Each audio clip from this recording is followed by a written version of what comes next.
Thank you, David. And now we'll bring to the microphone Lieutenant Colonel Robert Bowman.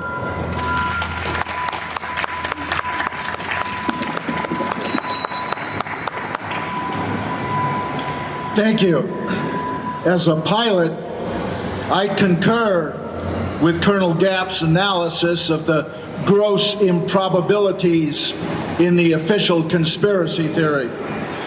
And as an old interceptor pilot, I share his puzzlement over the lack of interceptors that fateful morning. As a career military officer, I'd like to concentrate on the enormous harm the official 9/11 conspiracy theory has done to our military establishment and to the people in it. Using 9/11 as the excuse, the multinational corporations and bankers have used our brave young troops as cannon fodder in their corporate wars of aggression. They have systematically taken away our constitutional rights, including those of our military personnel. The entire war on terror is phony. And it would be even if you believed the ludicrous official conspiracy theory about 9/11. Both wars were planned before 9/11.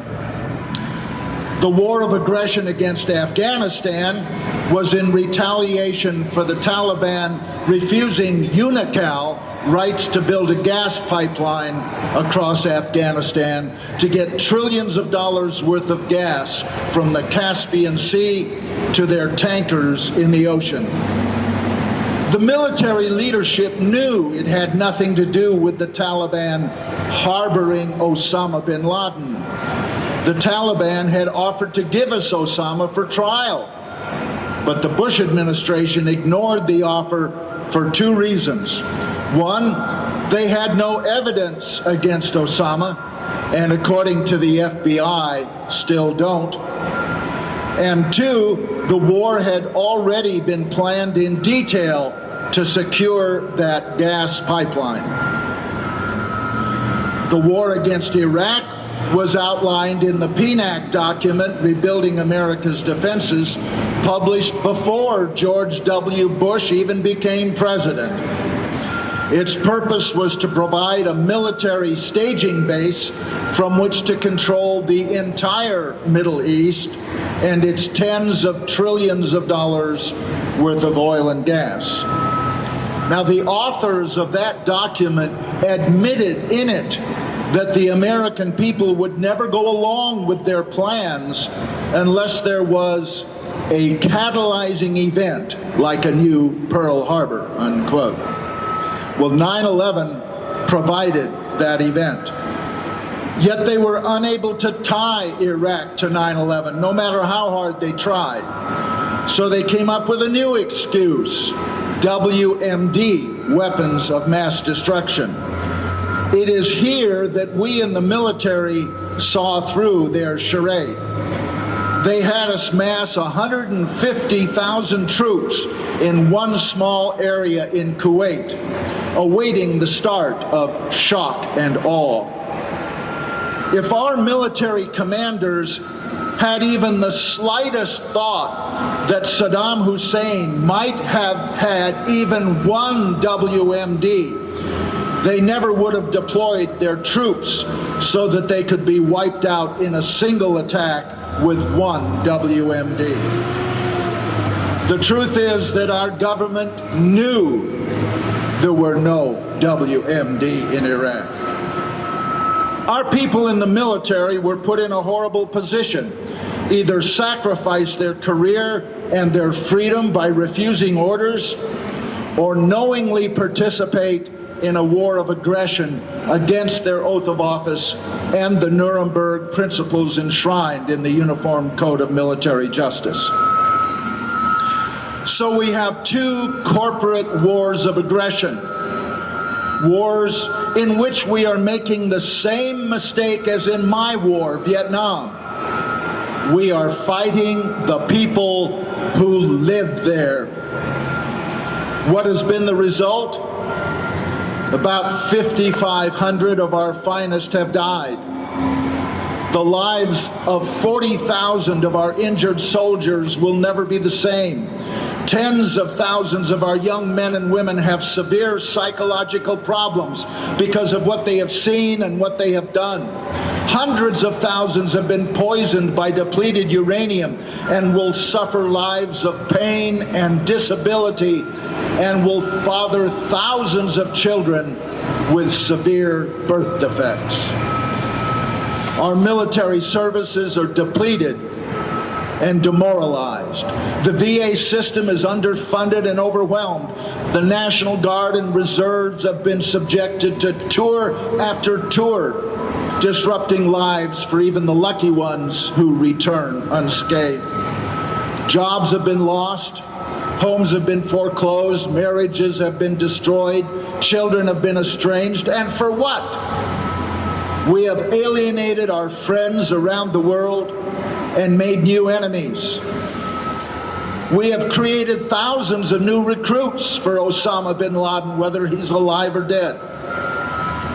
And we have further endangered the American people, and all because of 9/11. You know, there's massive evidence of a cover-up with respect to 9/11 itself. I've spoken with both Governor Kane and Congressman Hamilton, the co-chairs of the commission, and they both say that there are outright falsehoods in the final report. Never mind all the omissions. The report over which they had no control. It was written in the Bush White House by Philip Zelikow. Now, when you combine this with the confiscation of videotapes, audio tapes, black boxes, and other evidence by the FBI, it is clear that regardless of who was responsible for 9/11, the subsequent cover-up was itself a conspiracy involving elements of the Bush White House and the intelligence establishment. To prevent further 9/11s, we must get to the truth about all those involved in the last one. You know, the American people have never been told who was really responsible for 9/11. Dedicated researchers, like some we've heard today, have proven that it could not have happened the way the Bush administration said it did. Hijacked airliners do not fly around for an hour and 40 minutes without being intercepted, unless our air defense system was deliberately sabotaged. And 19 Arabs with box cutters couldn't have done that. Indestructible black boxes, and by the way, they're not really black, they're bright orange, but never mind. Indestructible black boxes do not evaporate in the same fire from which an unharmed passport floats to the street below. Airliners, all of whose parts carry identifying numbers, do not crash without leaving a shred of evidence as to what they were. You know, the truth about 9/11 is that after 9 years, we still don't know the truth about 9/11, and we should, and so should the families of victims. And let us always remember, the victims of 9/11 include not just the roughly 3,000 people who lost their lives that day, but the 5,500 military personnel who have lost their lives in the Afghan and Iraqi wars, as well as the hundreds of thousands of innocent Afghan and Iraqi civilians. All of these victims and their families cry out for a new independent investigation of 9/11.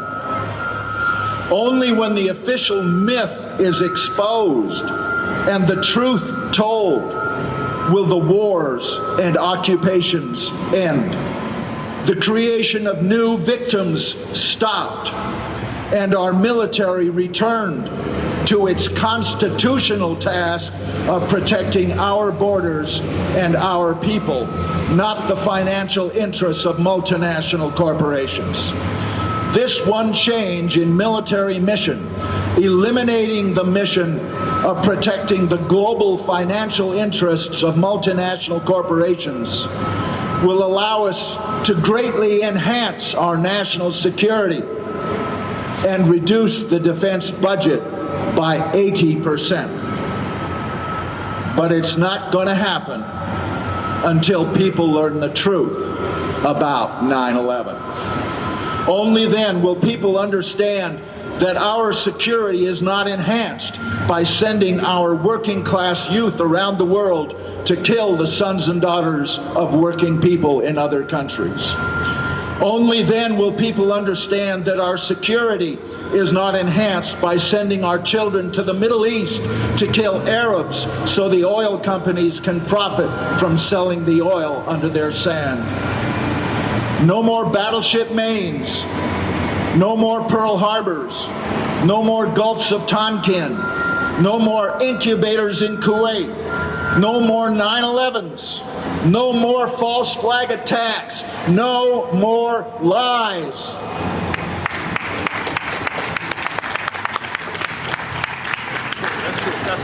As a 100% disabled combat veteran, I say the best thing our government can do for us is to quit making more of us. But how do we get our government to support what's left of our troops by bringing them home while they're still alive? How do we achieve a new constitutional foreign and military policy? We, the people, must reassert our sovereignty, and the key to doing that is 9/11 truth. We must expose, indict, convict, and incarcerate the liars, the murderers, and the traitors, and then replace them with patriots devoted to the truth and to service to the people. Seek the truth, and the truth shall make us free. Thank you very much.